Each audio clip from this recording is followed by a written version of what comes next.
What's up? Hi, y'all. Amanda is See, first today. there's my sourdough loving wife. I, you gotta talk a minute. I gotta reprimand a German behind me because he just Oh gets a little God, mouthy. what up, Stefan? It is Wednesday already. It's kind of slow here, so it's not flying by like I wish it was, but that's okay. We're due for a little slow period. It's been nonstop. Like I'm so slow I can't talk without spitting on myself. Apparently, what up, Matt?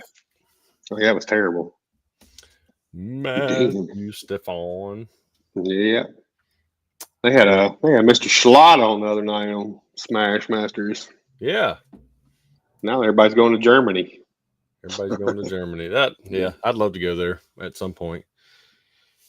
Walking on the treadmill. No, he's walking in the treadmill. Oh, perfect. If you walk on it, it'd probably be better there. Yeah, walking into it don't work very well. You knock yourself out. It just hurts a lot. God, love Anyway, Matt. we're a bunch of spelling bee champ, and he gets called out for every one of them. I can't spell. Okay, that's the difference between North Alabama and South Alabama. At least I can spell. You can. What up, dry guys? I'm real good. Oh man. Anyway, yeah, we got another great show tonight. Yeah, I'm excited. We was hearing some stories already, and it's gonna be really cool to hear them live and a little more in depth.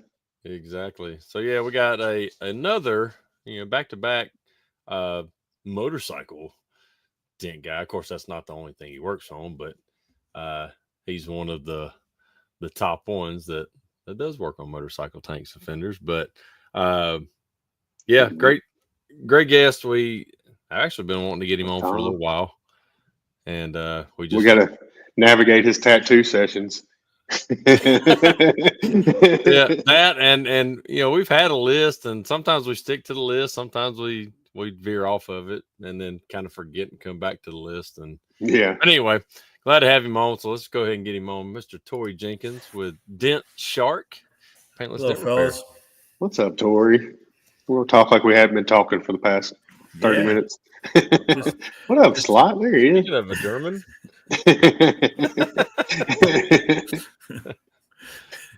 So yeah, how you been, brother? I've been good. Finally getting some rain here in Pennsylvania. We're need it really, really bad. So good rainy day. But yeah, been good. Now, how far are you guys from Pittsburgh? From Pittsburgh, I am 4 hours. Oh, Lord. Okay. I wouldn't think Pennsylvania was that big to get anywhere in 4 hours and still be in the state. I don't know. You think it's like that small? It's like from east to west. I think it's 6 hours. Right. Wow. Okay. Yeah, right around there, maybe a little less, but yeah. Because I've been out to Jean shop a couple times, like when he did the Toys for Tots or whatever, and we'd go out to Steelers games and stuff. So it's 4 hours on the money. Yeah. Okay. I was thinking if you were kind of close, and the next time I'm up there at Jean's, I'd come over and see you. But 4 hours is a little bit too much further. Yeah, we're gonna take take a day to go see Tory real quick. We'll be back. Yeah. Are you a Steelers fan? Yes. Oh my God! All right, click. We gotta go. Oh boy, I'm a Ravens fan. All right, that's all right. Have you been to a Ravens game? No, never gotten to. I don't want to go to Baltimore. I'm not going to lie. It's not that bad. Really? My son goes down every year for games, and he wears his Steeler garb, and he doesn't have no issue or nothing down there. It's not like Philly. Right. Yeah, me and my right. Yeah, Philly gets dangerous. Me and Melissa said he got a friendly back and forth when there's Steelers Ravens games. Like we respect each other's teams, but we still get our little smack talking in when we can. Yeah, there's a tech from Baltimore, Stephen Green. I don't know if you ever ran across him. He does the kids for car. He gives a car away. Him and his group give a car away every Christmas to a family that's in need. And he's a big Baltimore fan. And actually, I've been to a game in Baltimore and ran it. Our seats were probably within 20 yards of each other. It was funny. It's funny as all heck. But yeah, he's a good dude. That's awesome. Yeah. Anybody give a car away for family in need, they're awesome people. So that's huge. Yeah, he's been doing it for a while. It's called Cars for Care, I think it is. I'd have to look it up. I'll post it on here later. But I try to share the link every year when he's doing it and stuff because he takes donations and stuff. So from people if they want to donate, because like they'll buy a used car, get one donated, and then he'll do, if it needs paint work or if it needs paintless dent repair, he has interior guys comes in, they do everything, and then they'll fill it with gas, get gift cards, all that kind of stuff, and then Christmas morning they actually give it away. That's awesome. Yeah, people have to, I think, if I'm not mistaken, I think people have to be submitted to want to be in need of the car, and then he goes down, and then on Christmas Day is when they decide, and when they give it away. So go out, him and his group go out Christmas morning and give them the car. It's pretty cool. That's pretty cool. I love about this industry. A lot of big giving hearts in this industry. It's pretty amazing to be in. Yeah. Yep. And he has a big group between detailers and PPF guys. And then there's some guys that really aren't in the industry that actually are part of it as well. It's a pretty neat thing that he does. Awesome. Yeah. Because a big group like that can get together and do all the work, it's almost not a whole lot of, I guess, material and parts involved. I mean, I guess there are, but still, it's, if all you're paying for really is parts and material, I guess. All the labor is pretty much taken care of. You don't feel like work when you're doing something like that either. Like you're doing it kind of, you don't even think about it as work. Yep. Sweet. Yeah, I don't. I care less about NFL now. Back in the 90s, 80s, 90s, I loved it back. School days and all that, but I can't stand that crap. As an Auburn fan, I don't know why you care about college football. I love college football. You're an Auburn fan. Basketball Why? right now? Oh, heck, I'm all about basketball right now. Same college here. basketball. Yeah, same here. That's one thing I can never get into is basketball. I can't watch the games, but I keep up with it. Like, I hate the shoe squeaking. It drives me nuts. I can watch them when your team's actually number one in the nation. So yeah, Florida's on an uptick now. We're finally doing something again. Yeah, I like a lot of auto racing and stuff like that. Like, not so much NASCAR. I'll watch the first 10 minutes of a race and the last 15 of a race, but for the most part, we have a lot of dirt tracks in our area up here, and with coming into speed weeks, we were watching Flow down in all the races down in Florida, all the dirt track stuff, super late models, sprint cars, all that kind of stuff. And then we're getting ready. Probably the end of this month, a lot of our tracks will start opening up. Yeah. And I don't know have you ever heard of Williams Grove Speedway? It's a big 410 Sprinter World of Outlaws track, and I'm about an hour away from there. It's pretty. Outlaws are fun. Yeah, that's real racing. It's all dirt. All dirt. Yeah. So that's what I grew up going to I-30 Speedway in Little Rock, Arkansas, and that was a huge sprint car track. And we'd go 10 times a year. I mean, that's 9 hours from us. Yeah. Yeah. I raced karts back when I was a kid. Well, I shouldn't say I was a kid. I was in my 20s. We were racing karts, and oh my God, that was so addicting, so quick, so fast. And then got out of that for a while, and then I ended up, a friend of mine got into like a street stock, they call it, or a slide stock. It's kind of we run Chevy Monte Carlos or Novas, and real basic, nothing real nuts. And I was helping him for a while. He had a spare car, and he's like, "Do you want to jump in the spare car?" And I ended up racing that for a season or two. And then my son wanted to race, so I sold all my stuff and bought him a cart and got him racing. It's just, yeah. Hudson said in your 20s, so like 1960. Yeah. You got to jab the old jokes in there. Wait, Hudson, are you waving? I can't see your hand. Are you waving, Hudson? Oh, I have his hand right here. Yeah. Don't worry about it. We'd go there. I had a friend, he was a year younger than me in high school, and he raced. So we'd go to Pensacola every weekend, every Saturday. I'd go with them, and I was his one-man pit crew and stuff. His dad worked on the engines. I'd swap the tires out and stand on top. Man, it was so much fun. And we were big NASCAR fans back through the end of the early 2000s. It used to be a lot better. Until Earnhardt died. Now we watched it for probably 5 years after or so. And then it just got to the point where it's just well, like Tory said, you can watch the first 10 laps and the last 15, and that's where all the action is. In between, you might as well just get you a good nap in. But we'd go to the races and stuff, and that's when back when My first time at Talladega, the back stretch was still wooden bleachers, and you could walk all the way to the fence with no netting right there and stand there when they're going 200 mile an hour. It just blow. That'd be cool. Yeah. It was awesome. And then they changed all that. And, that's back when it was fun. There were no regulations on stuff. Now everything's regulated. Yeah. I was a NASCAR fan, Hudson. Pocono's about an hour from me, and it's the worst track to go watch a race at. It's horrible. Yeah. I'm like, for a minute and then wait another minute. Yeah, that sucks. Yeah. Well, that's how Talladega. Talladega is the largest track, 2.8 miles or whatever. So Bristol, baby. If you're now, see, I've been to Bristol. I love Bristol. Well, it's fun, but for a NASCAR race, it's not because they can't. It's just they're all right there together the whole time. That's where all the action happens. They beat the shit out of each other. It's there's too many cautions. Yeah. Now, back when I'd go to that I-30 Speedway, there were no cautions unless it blocked. It impeded traffic. They'd fly off the side, go off the track, still green, baby. Here they come. They come right back up on it, and they start racing again. That I like. I can't stand cautions. Back in the day, the Bristol night race, you couldn't get a ticket to it. You could not. It was sold out forever. And I don't know if that's the same. I don't think it's the same anymore, but it was the hottest ticket to get. Well, what's cool is Bristol at Christmas, they do lights and you can drive. You drive the drag strips, then you end up on the track. You drive around the track for the Christmas lights. Yeah. We've done that one time. Yeah, it's fun. We had Amanda's little Nissan Rogue, and I sat there at the entrance, like waiting on everybody to get out of my way. She's like, "No, you're gonna get us kicked out." I was like, "I don't care. You gotta go fast. It's Bristol, baby." Yep. They started doing the lights at the Mobile International Speedway. So are you close to Bristol? I'm about 4.5 hours. But that's where my wife's from, up that area. So, okay. Yep, she's a mountain girl.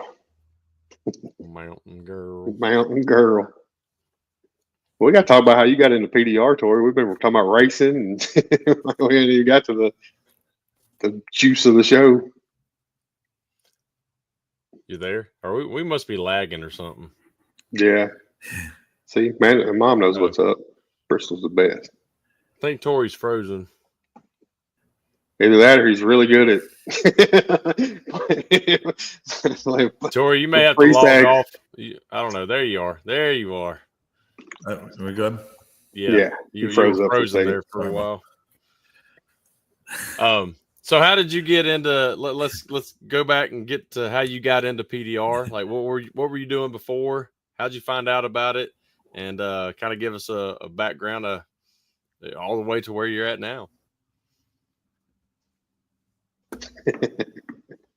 Cool story, bro. Yeah. All right, Tory, you may have to log off and log back in. Hey, log off and log back in if you don't mind. It was working great before the show. Yep, just yep. This is fun. There he goes. Yeah, he started freezing up there for a minute. Yeah. Rob said he did a ride along at Kansas City Speedway, 185 miles. That's what I'm talking about. Yeah. We had a blast. Mom said max headroom. I know, Mom. Y'all say Bristol's the best. It's nothing wrong with, like, so when I went, device. Here we go. All right, let's try this again. All right, sorry about that. Oh, you're good. No problem. All right, so let's go back to what you were doing to find out what PDR is and to where you're at now. So give us that story right there. All righty. So I worked as a painter at a Oldsmobile dealership. I don't know if you guys ever heard of those cars, but Oldsmobiles. So I was a painter and an Olds dealer in the late 80s to the mid 90s. And I had to get out of painting started getting sick from and it wasn't so much the fumes, it was the chemicals itself. How I found PDR, to fast forward a little bit, was after I was painting, I went into a family business doing land surveying, and I was a land surveyor for 15 years plus or minus. Hated every minute of it. Nobody ever needs their property surveyed for a good reason. Yeah. So it was horrible. And I hated it. And it was a family business. I was supposed to be 5-year plan, and then I was out. But anyways, I needed to move on to get back into the automotive industry at a full-time thing. So I was like, man, what could I do? What could I do? And I was on YouTube, and I went down the whole web of Tom Price, and somebody else had videos out there of PDR, and it rang a bell in my head. When I was painting, we had a guy come in. It was 1990, 91, and I was working on the Olds Calais, and in my blend panel was a dent. And this guy came in. We had to take the car from my bay, put it in the undercoating bay so nobody could see him. And he came in with his tools and a burlap military bag, and took him back and locked the door behind him. If he needed something else, he locked the door behind him. And we couldn't see what he did. We were just like, man, this is magic. Me thinking about that got me on YouTube, and then I went down the whole thing and thought about it for, probably about half a year. Talked to a couple people because I had a lot of contacts in the industry yet from working at dealers. In high school, I was a lot boy at a Ford dealer and stuff. And I knew a lot of people in the game, and they all were encouraging to me to do it. My old bosses that I worked for at the Olds dealership were like, if anybody can do it, you can do it. So met up through racing a common friend that knew a dent guy from Allentown, PA, Andrew Shanley, and he and I started talking. And he already had 2 employees or 1 employee at the time. Wasn't looking for a new one. Wasn't looking to train anybody, and very much so protective of what he had. Yeah. And so we talked probably a good 3 months off and on. And finally, he said to me, he goes, "You know what? Call me when you get your training." And that was it. So he pushed me to the edge. My wife was really like pushing, go, go, go. So did my research. Ended up training with a Jedi PDR guy. He flies under the radar so far, but let me tell you what, he's really, really good. His name's Chuck Runfula, and he's out of Destin, Florida now. He is Dentrix is his company, and trained with him. And my very last day of training, Andy called me because someone told him I was down there, and he's like, "Yo, why didn't you call me?" And I said, "You told me not to call you until I was done my training, buddy." Yeah. So and from that time on, he pretty much mentored me through it. And Andy's younger than I am, probably I think about 10 years. And he mentored I'm a lot longer than you. I'm a lot younger than you, Tory. Yeah. But he mentored me all the way through, and to this day we have a great relationship. If I need a hand, he comes up, he gives me a hand. If he needs a hand, I'll go give him help. That's awesome. We trade work back and forth all the time. I recently got him into motorcycle PDR. He was kind of, he brought a couple tanks up to my place with the vise, and we went over everything. And then he went and got himself a vise and everything. And he's doing a lot more of it. I don't know if he enjoys it like I do, but he's doing a lot more of it. And that's how I came to get into the industry. And awesome. It's been a little over 16 years now. Nice. And no looking back. Love it. So when do you start having a shop? I had a shop pretty much right away. Okay. And my shop was actually my old race shop from when I was racing stock cars. Gotcha. It was behind my house. I used it to house, it was extra storage for the race cars and some other stuff. And then when I trained, that became my shop. And right now I have 2 bays. I rent my shop, and I'm not going to tell you how cheap it is. It's really cheap. And the only problem is I have apartments above me, so I have to be like, I don't try to be in there after 6 o'clock at night unless it's hail. And I try not to start before 8 o'clock in the morning, because you can hear a mouse fart in there. Yes. So, so I try to be conscious of what's going on with that. But my shop has expanded to that now. So it's been pretty, and it's by appointment only. So I don't sit there one day or every day and wait for work to come in. Because where I'm at, I'm in the coal lands of Pennsylvania, and it's rough up here. I'm about 45 minutes, 50 minutes away north of Mannheim, PA, which is there's a ton of dent techs down there and stuff. So I go a little bit south from here. I go about 30 miles south of here, but that's as far south as I go because it's saturated pretty heavy down there. Most of my other work is up in the north in the coal lands, and it's tough. It can be real tough going. Yeah, I can imagine. I'm lucky to be in an area that's not saturated.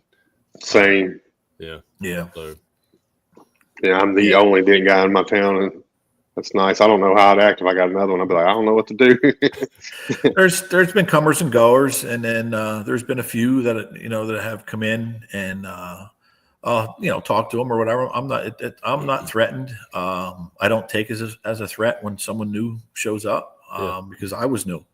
And in my area alone, just in my county, probably within 10 miles of me, I can count 7 dent guys. Wow. And we don't step on each other's toes. One's a full-time chaser.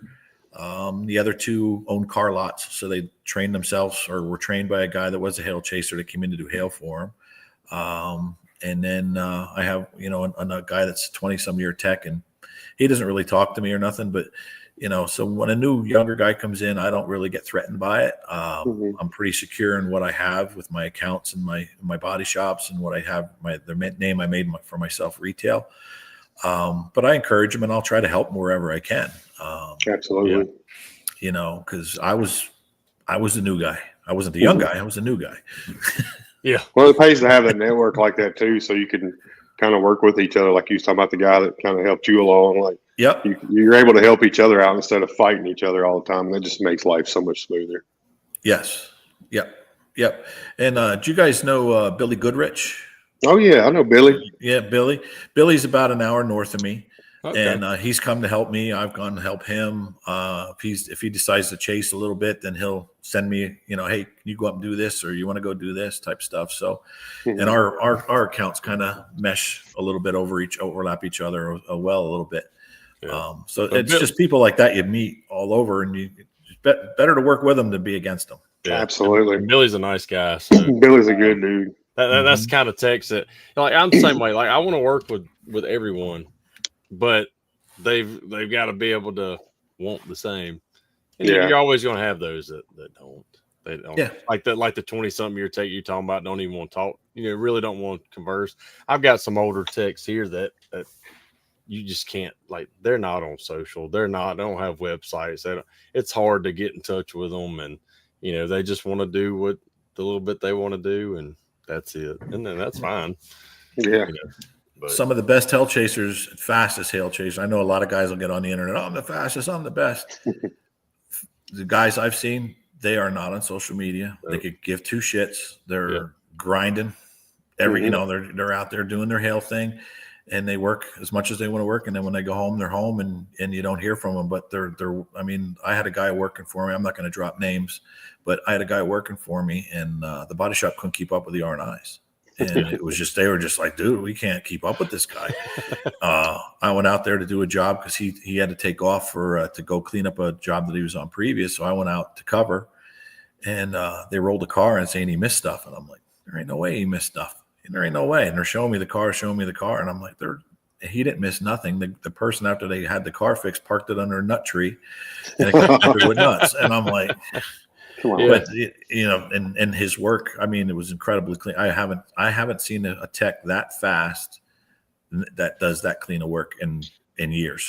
Yeah. And it was just, yeah, it's crazy. Like, I'm not gonna go into it, but yeah, I get what you're saying.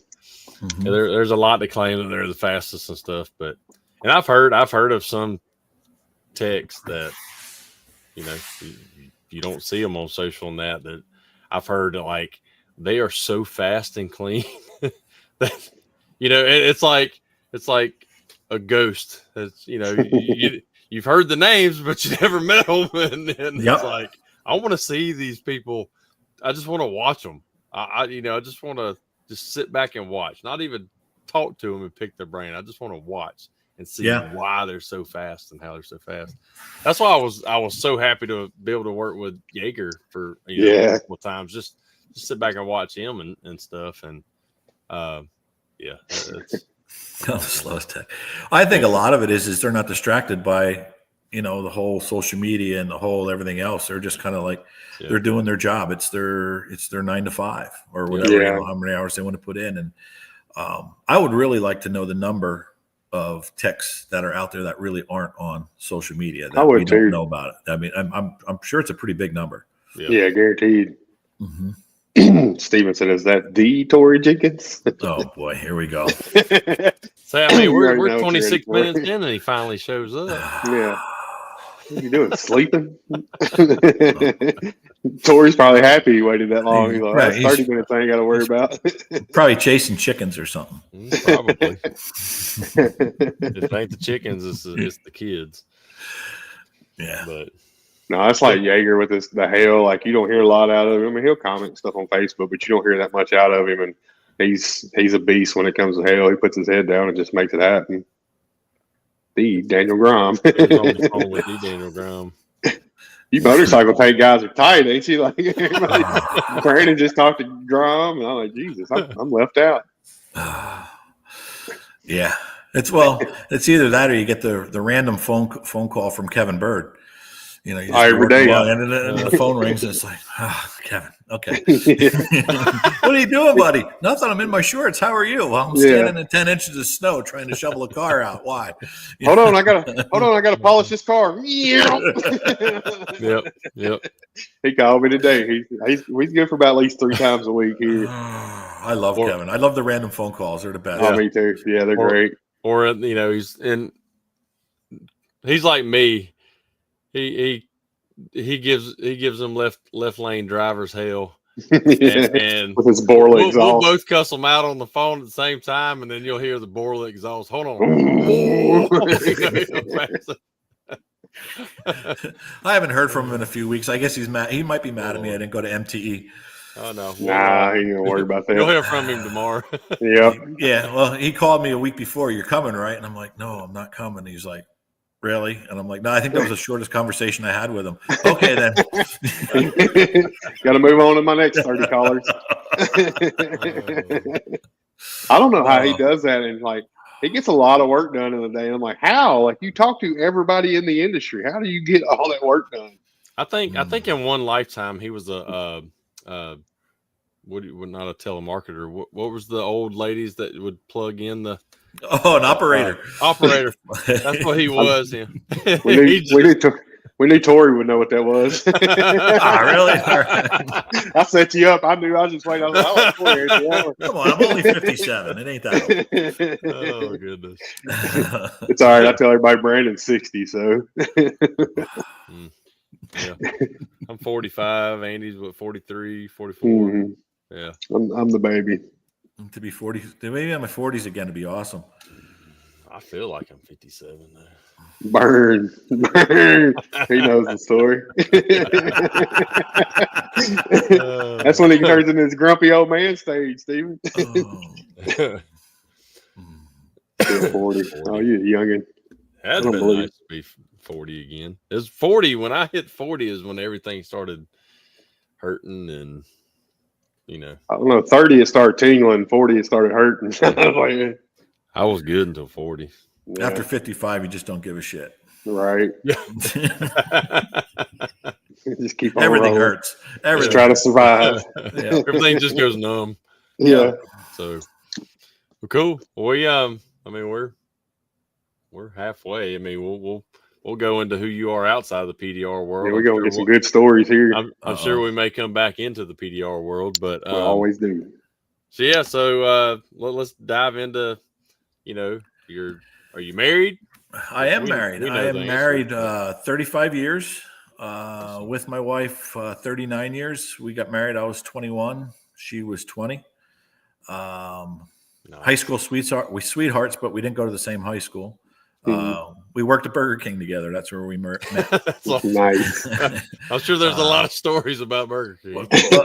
We're actually one of 3 couples we all worked together that got married, and all 3 couples are still together. Burger Wow. King of love. Yeah. Love for Yeah. Mexican Yeah. King. So once a year, That's once a awesome. year, I take her back there, and it's not on our anniversary, but I take her back there. I'm like, hey, we live in the same town as where it's at, so Yeah. you can't hide from it. Right. But, yeah. So we've been married, and she is a bank executive. She's a senior vice president and chief retail officer of a bank in the Poconos. And she's been in banking almost since we've been married. She's been 30 some years. She's been in banking. We have a 25-year-old son who is now getting his master's in sports management. So he'll be done here in May. And I'll have to hopefully, talk to you about that then. Yeah. Sorry. Hopefully he can find some job close to home, but it's going to be tough to see.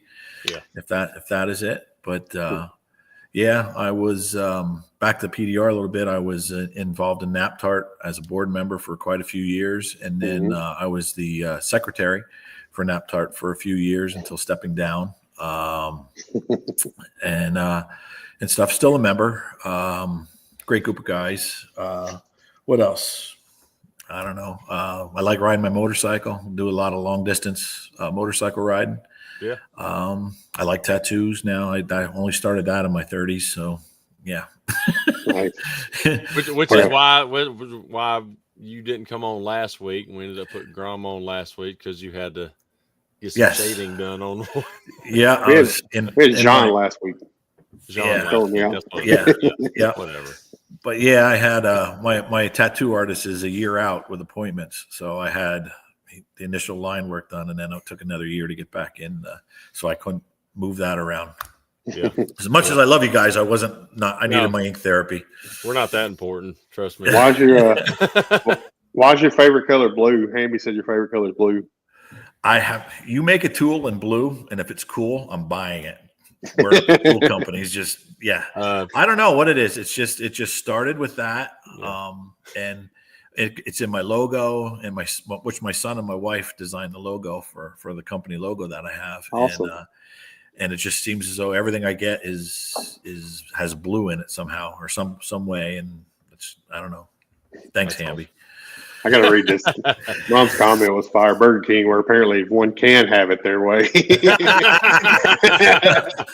Well, the story with that is she was the bun lady and I was the meat man.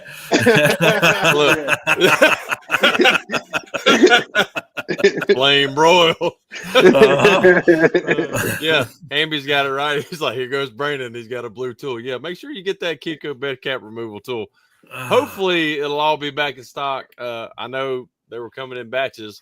One little batch came in, and that went to fill some back orders. Another batch or more is coming in by the end of this week, so that'll catch up on some back orders too. So yeah, go ahead and get your orders in.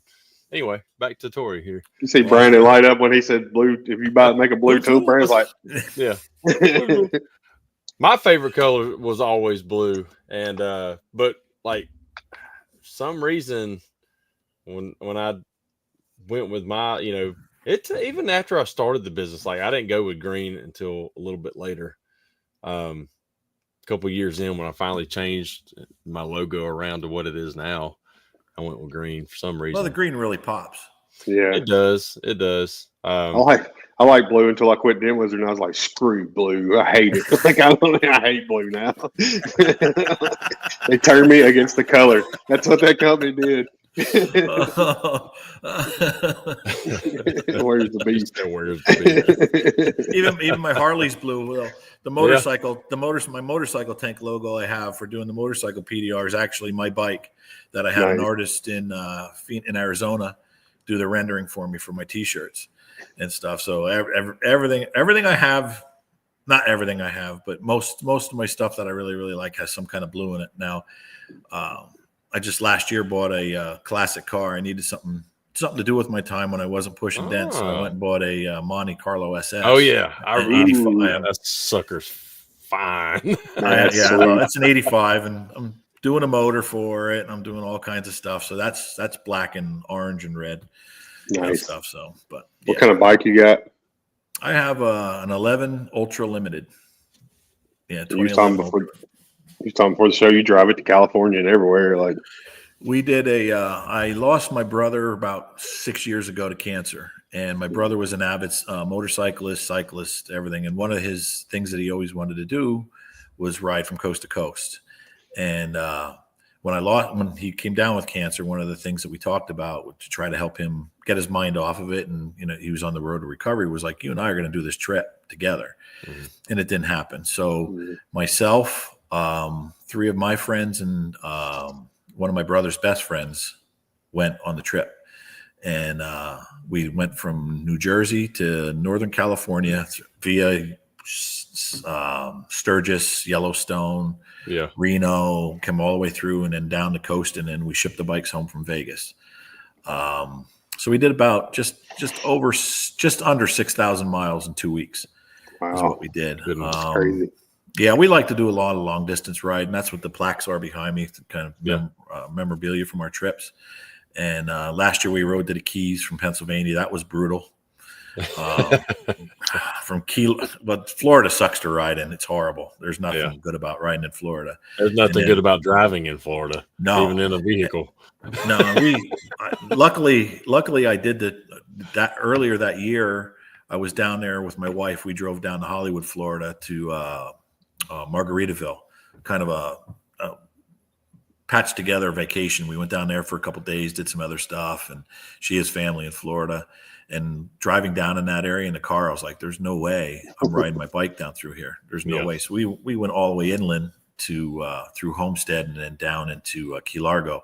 But the worst part of the trip was from Key Largo to Key West. It's like 35, 40 mile an hour all the way down through there. You cannot speed. You cannot. It was just so monotonous. We got down there. It took us 3.5 hours, and we get down there. We're like, oh shit, we got to turn around and do this. Go back. Yeah. What was we thinking?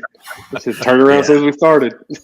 Yeah. So then when we came back up through the Gulf Coast and then up to Maggie Valley, we went up to Maggie Valley and then came home that way, that way and stuff.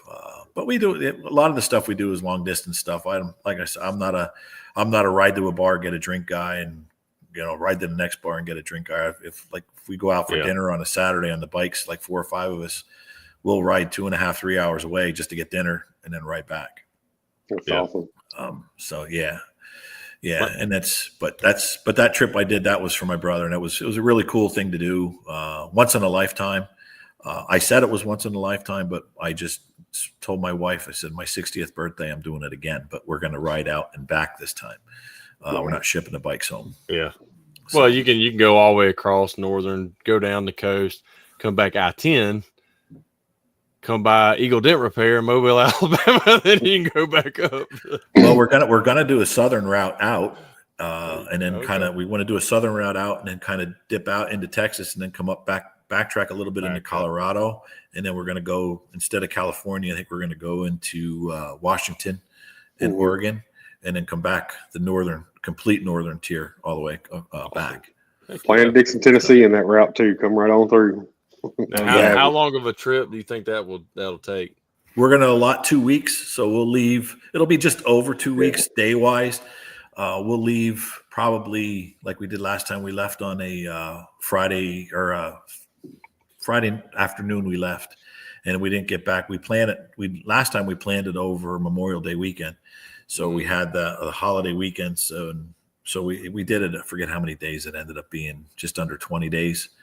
Or something like that. So we'll do probably the same. I'll allow 2 weeks with the weekends and stuff. But isn't that, with Memorial Day, that's a lot of traffic on the road too, though. Right? Well, we flew home Memorial Day, so it wasn't terrible. So you flew home Memorial Day. Yeah. But this time you're gonna drive though. We're gonna drive home. So I don't know if we'll do it then or not. It's tough. I gotta adjust it with the business too, because it's only me. Yeah. And I want to do it early in the season, because if we do get hail, I can't be off gallivanting on the bike for 2 weeks and then missing out on that kind of stuff. Right. But you also want to do it when there's no snow on the ground too. Well, yeah. Like we were in Yellowstone, we couldn't get up to Beartooth Pass. That was still snowed in. We actually got chased out of Yellowstone by snow, sleet, and freezing rain down to Jackson's Hole. No cell service, and I have a full face flip helmet, and I'm on the phone with my wife with my Cardo, and I'm trying to get her to. I just said, listen, I said, we're going to Jackson's Hole. get us 2 hotel rooms for 8 people. I said, I don't care what it costs. If the guys are pissed off, I'll take care of it. Well, it ended up being a motel, and it was $380 or $390 a night for both. You know, it was crazy, but we needed a place to bunker down. It was sleet and snow, freezing rain. It was brutal. It was. I'm like, Andy, if you plan a trip, you will get a hailstorm. That's how that works. Yeah. Well, Mr. I sold my motorcycle. He doesn't ride no more either. I can't say that. I ain't got one anymore. I never had one. If I would have got one, I'd have been divorced. So my wife had a friend that had a crotch rocket when we were dating, and he broke his arm. As soon as he got the cast off, he jumped on it, left his girlfriend's house, did a wheelie, and hit the tree at the end of the road and killed himself. So yeah. Mom said, "Sound like you might have your iron butt patch." No, I'm actually going to work on it. You got to do. I think it's 1,200 miles in 24 hours or something like that. I forget what the exact thing is, but I'm going to try to do it in the next couple of years here. Awesome. Gotcha. Well, if you get a sidecar, I'll go ride with you. Brandon with his little glasses. He'd be in a sidecar as tall as you on the bike. Yeah, I need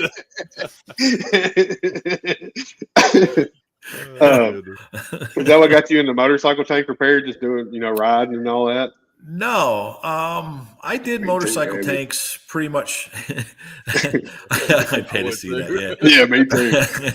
I did motorcycle tanks pretty much from the time I got in it, and in the first few years, like when I started to get halfway decent. I mean, you train. It takes for a while to get.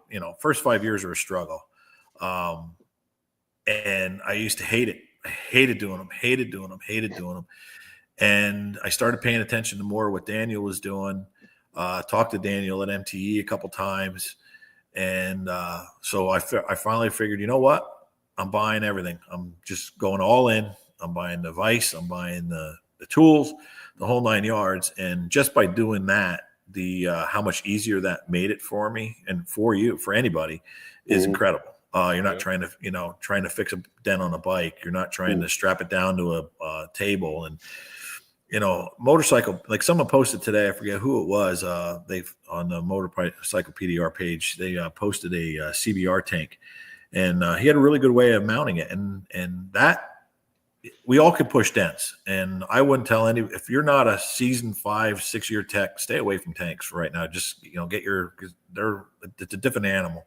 But the other side of it is you have to be able to think outside the box to mount them, and figure out how you're getting in to get to the dent, if fuel injection is an issue, or it's a sport bike and everything, and just, okay, I can get a tool in there, but now how do I mount it that I can see what I'm doing to get a tool in there? Yep. So, and Hamby and Daniel, we did a class last year at MTE, and we covered a lot of that stuff. Like you hear a lot of guys talking like, "Oh, just fill it with air." I wish Henry could comment at the same time you said it. Compressed air, Tory knows. Yeah. Oh, it was insane to see with this tank. This guy called me about fixing. It was a rice or a Asian bike, and rice. And it wasn't a rice rocket. It was a I forget what it was, but. He called me and he said, "I want to see if you can fix this." And he was explaining what happened to it. And his friend took and put pressurized air in it, and it took the tank and it butterflied it. It looked like he butterflied a lobster.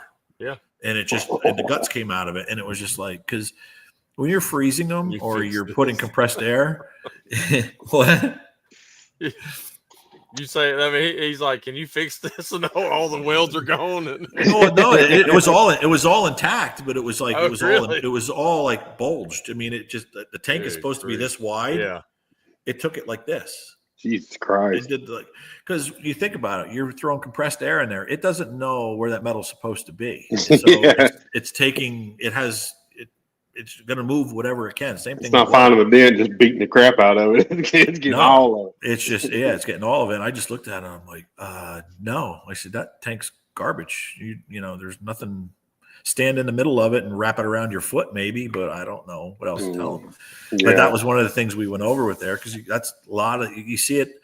Like on Steven's YouTube page, you get a lot of guys that are just on there to harass him or whatever. Oh, just fill it with air or just do this, just do that. Yeah. And it's like, no, it's not gonna.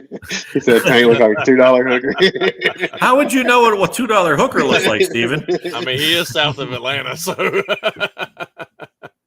yeah, some custom fit for any tanks, Chris said. I'll have to look at that. Yeah. Yeah, they're like you'll see the ones where they fill it up with water, like overseas and that, and they'll drop the firecracker in there. Yeah. And, but the old fill it full of water, freeze it, and all that. And I've seen pictures of welds just gone. I mean, it's just. Yep. Amanda wants me to get in motorcycle tanks, and I'm like, I'm good. Like, I'm good with. Keep sending them to me. Yeah, that's fine. You, Hamby, everybody, y'all get them here. Go to Hamby, just send them to me. Okay. Him and I are in a bidding war right now for one. That's hilarious. But it's. I like the comments. People, you got to be careful with your tool in there. You don't want to scratch it; it'll blow up. You had gas in it. It's like, no. Stop! No, it's double walled. It's double walled. Yeah. Oh God, that's every Harley tank is double walled. I hear that all the time. Yeah, and it's fun. I enjoy doing it. The Harley people seem to be like they're a little more appreciative than car people. Especially they got custom tanks and stuff like that, like custom paint and everything. Like they do not want to paint that thing again. No, they really don't. You're 100% right. But I mean, Tesla people are really weird people. Motorcycle people, it's like they'll give you your firstborn if you fix the tank. They're like, you did what? Here, you want a baby? No, right. It's just, and you wouldn't think it, but that's just how they are. More fulfilling, Amy said. Yes, very much so. I love it. Yeah, Mom gave me. Go ahead. Oh, she gave a dented tank to an e-car. She gave me another dented tank she had, so she got a lot of dented tanks laying around. And that's the best thing. If you're thinking about getting into it, anybody out there is thinking about getting in it, get yourself a used tank, but get yourself the tools and the vise. You got to have the vise. You have to. Yeah. And I mean, a lot of guys come up with their own unique ideas or make their own vise, but it's still a dedicated fixture for what they're doing. Which, to me, hey, that's because I make a lot of tools. I shouldn't say a lot of tools. I make a crown that I have for leverage when you're levering fixed fenders or whatever. So you're not riding on the vise itself. And then I just came out with a fender mount to mount the fenders to the 2x4s and stuff. So I'm always thinking, like, when I'm doing something, I got to keep doing it over and over. It's kind of like, what, I'm going to see if I can make something to do that. Right. So just like you with your thing for the cap tool, you were playing with that for how long, and it's just now you finally got something that you like, and finally move forward on it. But no, the crown tools, man, I've had them since first came out with them. I absolutely love them. I haven't got the fender mount thing, and I need to.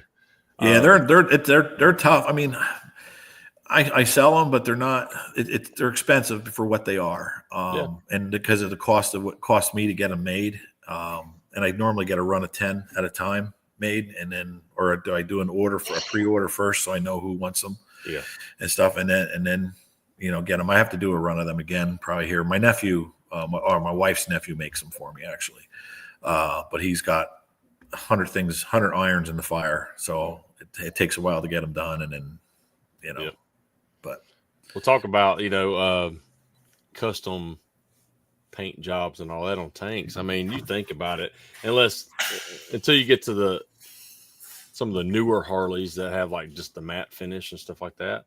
Just about every Harley tank is a custom paint job, right? It's still the base coat, clear coat ones, stuff like that. Not the matte, but I mean, they're still hand painted pinstripes and stuff underneath. Not what. Well, they were. I'm gonna break your. I'm gonna There you ruin go. your perception here. A lot of the aside of the CVOs that are numbered or custom painted, you'll see a lot of Harley tanks that'll have the flames on it. That's actually a decal buried in the clear. Well, I'm not talking about the. I'm talking about like a lot of the Right, there are a lot of, CVOs. but a lot of the actual pinstripe on there, like if you get to looking at it, a lot of people think it is a vinyl, and some of them may be still on just the stripe and that, but you can see the actual paint mark on a lot of them underneath that clear. And you know, you get the people, oh, I can get a new tank and paint it for that much. Okay, do it. Harley will never give up their process that they paint their tanks with. You can replicate it, what it looks like, just like a car. It will never be as durable as that Harley. But. Yeah, the Harley plant in New York, PA. That's about an hour from me here. That's down toward Manheim and stuff. And their custom painter that was doing all their custom stuff, he actually left Harley and opened up his own shop. And all the dealers in our area and throughout I would say probably a lot of the East Coast were sending their stuff to him to get repaired. So if someone dumped the bike or wrecked the bike, they weren't trying to go to Harley, because Harley, you're talking anywhere from 8 months, 10 months just to get that tank back, So this guy here was doing on his own. He kind of got into some personal issues, so I don't know. Some of the guys weren't using him no more, but he was really, really good and he had a corner on the market. On all of that stuff. You figure you're doing all in the dealership or in the factory for all these years, and now you go out on your own, and he knew everything he needed to know to do it. Yeah. Amby's asking about a story about PDR job you did, and then the dealership ended up repainting it. The dealer had it repainted. Yes. Yeah. Well, here I actually fixed this bike a second time. It was a Fat Boy. And if you look on my Facebook page or whatever, you'll see it. It has embossed flames in the tank. And it's kind of like tin art in them. And that was probably one of the first major big dents that I fixed, that I was just like, holy shit, this is, that was cool. I fixed it, and they gave it to me for a push to paint. I ended up taking it back to the dealer 2 days later, and they're like, well, I think you fixed it. Well, I did fix it, and they couldn't believe it. And here they had to replace the fenders, or the front fender on it. And there was nothing wrong with the back fender. It was a front fender, and the tank had the dent in it. And when they replaced the front fender, they could not match the paint. And so fast forward to, this past fall, this guy gets in another wreck with this bike. So now the paint's knocked off the tank, completely knocked off. It's all scratched up. And they said, hey, the painter don't want to get Bondo in around these embossed flames. Can you do the dent and stuff, and then we're just going to send it out, have it repainted. I'm like, okay. Well, I didn't know this tank was painted from the last time I fixed it. So I had to take a flapper wheel and take all the paint off of it down to the bare metal to fix it, and put black tape on it to fix it. And when I'm doing it, I'm like, wait a second, this thing was painted like 3 times. I'm sitting there counting the rings. I'm like, what the hell? Like a tree. I took it back to the dealer, and I told them, and they're just looking at me, and they went, well, after you fixed it the first time, we had to send it out for paint because they couldn't match the paint. And I'm like, you got to be kidding me. And they're like, no. He goes, and I got paid good money on it, so I really didn't care. But it was just a shame that they painted it. And when I cleaned the paint off, you could see how bad the color was off compared to what the tank original color was. It was bad. It was like an Oreo cookie. It was maroon. It was Oreo cookie. That's crazy. Yeah. Amby's the guy that made me really know I didn't want to do tanks. He brought his setup down to Matt Moore's first meetup, and I'm like, I'll tinker with it. I went over about 2 minutes. I'm like, nope, I'm good. I'll roll out. He does some wild shit. He does. Yeah. Some of the stuff that Steven takes on, it's like, wow, I'm old. My shoulder can't really take a whole lot of that. So I can imagine. What's the average price of a tank repair? It averages. I don't start tank repairs, like even for something the size of like a eraser and a pencil. If I got to mount it and everything, it's like I'd start at $245, and then it goes up. I've done jobs over $1,000, or well over $1,000. I do a lot of insurance work.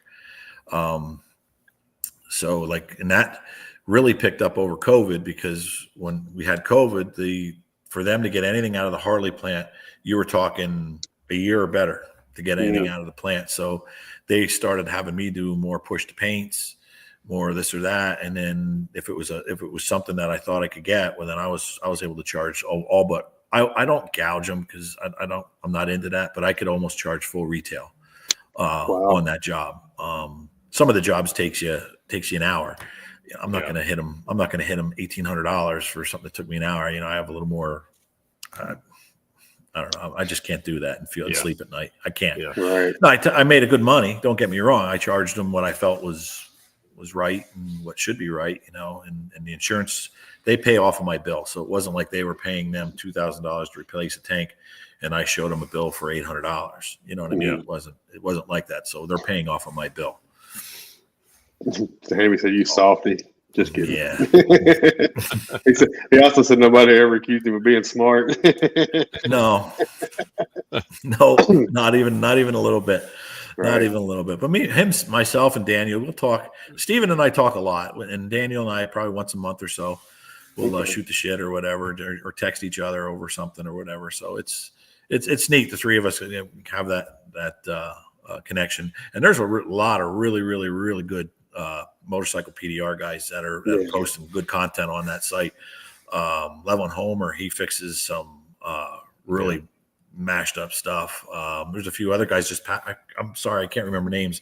Jared Kirk's been doing good. Yes, and there was a guy that just posted the tank that was all bare metal. That's Daniel Kraus. So he's new. He's doing some great work. Grommy, you mentioned that because he took a file. He's like, I don't see many people take a file to it like that. That's smart. Yeah. No, that's old school. That's old school body work. Yeah, back in the day, we used to do all that. When it's bare metal, it's great. I remember the first aluminum one I did. It was just bare aluminum, and oh my gosh, when I got it close, there's not much saying. You just file that sucker, ever so slight. That's what somebody commented on Daniels or whatever about filing it or whatever. Oh, don't that make it too thin? You can't.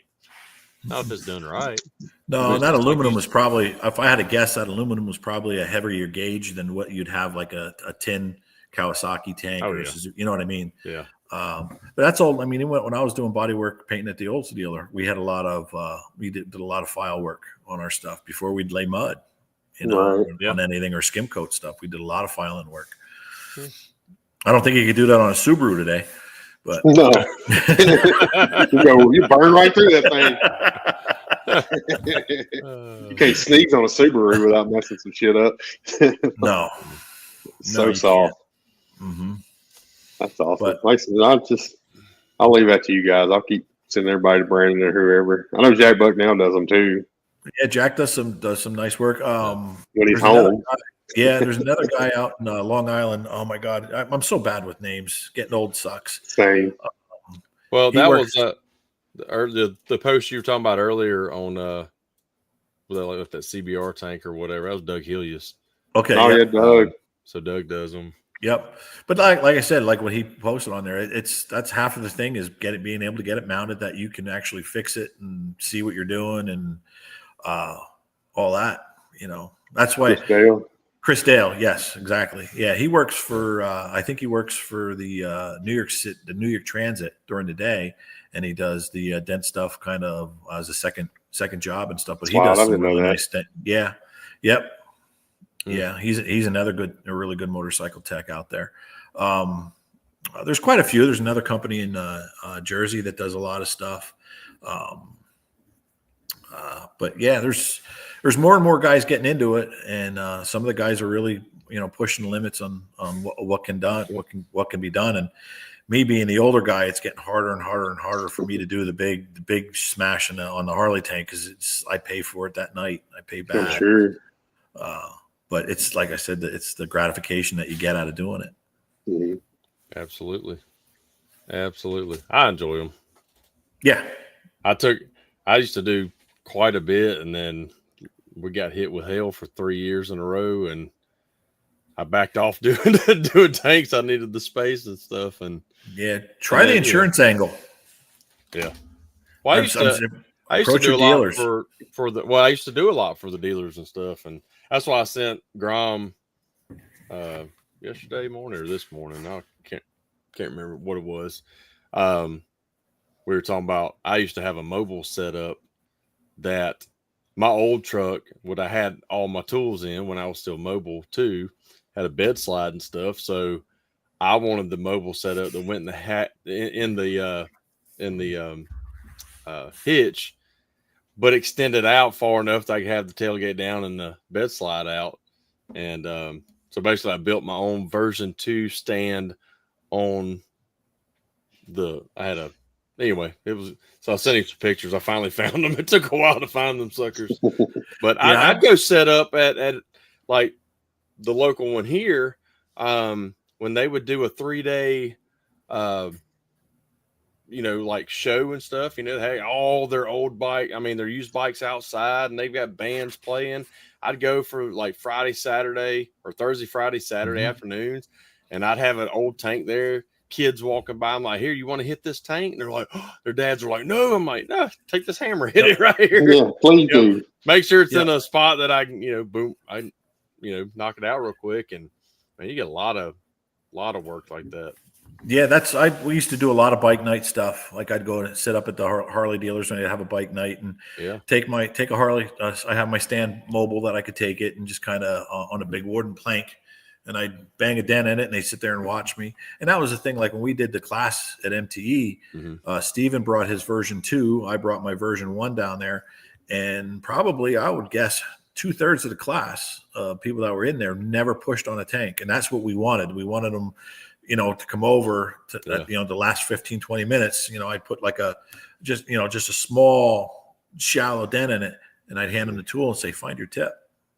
And they sit there and they're pushing it and they're looking and they're looking and they're looking. And I'm like, and it's kind of. That was Andy's problem.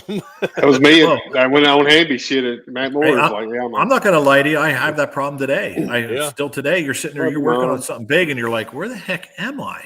And you're just pushing. Oh, there I am. And once you find where you're at, you're like, okay, now I can go to town on it. But I still, there's times, I think it was 2 weeks ago, I called Hamby. I'm like, this thing's killing me. I can't find where I'm at. He goes, there's not Bondo or nothing in it, is there? No, there's not Bondo. It's just my angle and the way I had the tool. I was just getting so frustrated. You know what helps with that? Using a line board. Oh my God, here we go. If I'm having trouble finding my tooltip on a tank, you put a line board there, you will know exactly where you're. I'm not saying you have to fix the whole thing, but I keep my little line board suction cup right to the side. So if I have trouble, like the last one I did had baffles in it and stuff, and I'm trying to go around the baffles, and it was hard to find the tip sometimes. Put that line board. Oh shit, there I am. Yep. Lines are for coke addicts. How would you know about that, Steven? Oh man, his $2 whores. Oh yeah, $2 whores. He's been doing coke off a hooker's ass, I think, once in his lifetime. He doesn't live close to Atlanta, so there's that. Oh boy, gotta love it. Yeah, well, we're over the hour mark. I mean, I know we can 10 minutes on your personal life and 55 minutes on motorcycles and motorcycle tanks and PDR. Well, it's been fun, guys. It's been fun. I really enjoyed it. You guys do a great job with the show. Thank you. Well, we appreciate it. Yeah, Justin Chamberlain, he can just comment on it. He's a good dude. He's from my area, and he and I met at MTE.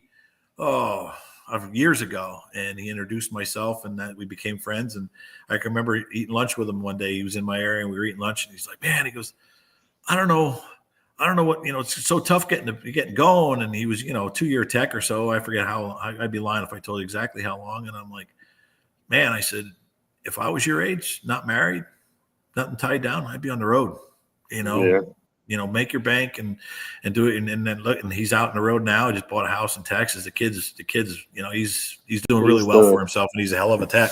Yeah. He likes to send me cat balls calendars. So I'll get some in the mail from, I'm like, what calendar we get this year? It's cat balls. Oh boy. But that was another thing, the whole networking thing and talking to other, not being afraid to talk to other people. Like 7-8 years ago.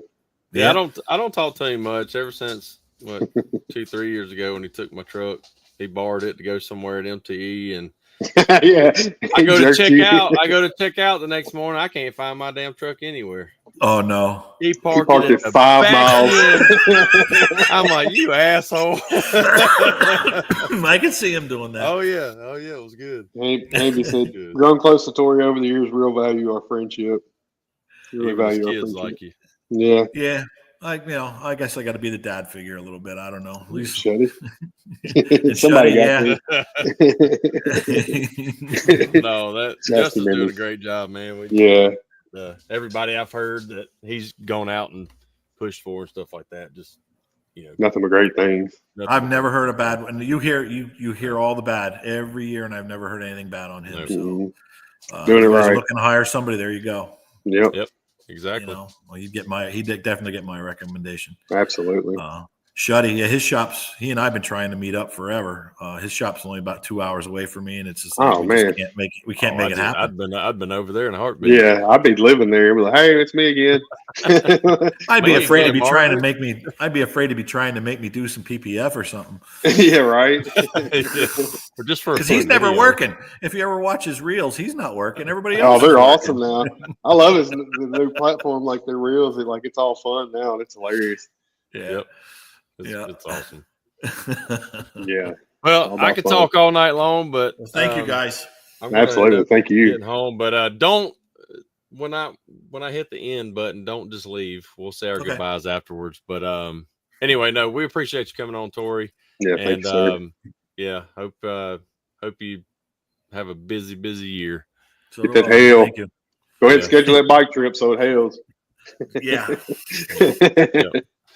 We appreciate everybody watching. Yeah, thank I know you all. we do, and commenting and everything. We don't know yet who we're gonna have on next week. We got a few people I think kind of talked about. Anyway, Yeah. Tory mentioned one earlier, and I looked him up, and yeah, I may want to get him on too. But we'll see. We'll let y'all know. Maybe Monday before we let you know who it is. But it might be when we know. Yep. Again, appreciate everybody coming on, watching. Thanks again, Tory, and we will see y'all next week. Bye, everybody.